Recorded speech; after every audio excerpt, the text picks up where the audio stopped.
from the scratches on the back seat, but Henry tells her the water must have washed it off. She also finds Henry's watch, so he pretends he just dropped it. That night Henry and Abe go to the river to look for the gun. When they finally see it floating in the water, Henry gets ready to jump to retrieve it, but they're interrupted by the police. Henry is taken to the station again and he tells Joanna that he was looking for clues, so he's allowed to leave. Joe checks on him and tells him he may need therapy, but she also offers an ear if he ever needs it.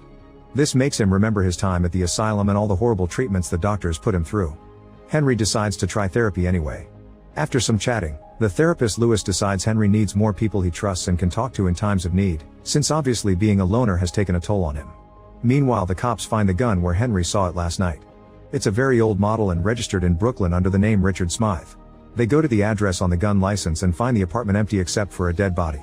This is Richard, the owner of the apartment, and his body has been opened up.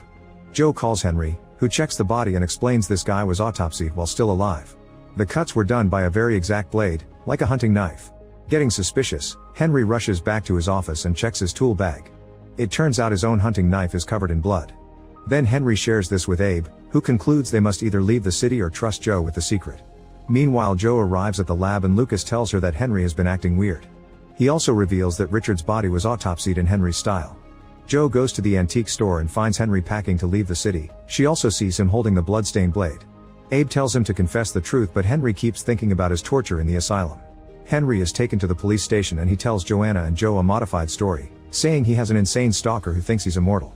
Since at the beginning it was only anonymous calls, he thought they were just pranks, but finding the body made him realize it was a real crazy man. Henry was planning to leave town because the thought that would make the stalker stop. Joe points out that Henry was with the therapist at the time of the murder and Joanna believes he's innocent. Afterward, Henry and Lucas do a thorough autopsy of the body and find a bite mark. Both victims were also recently vaccinated for hepatitis B.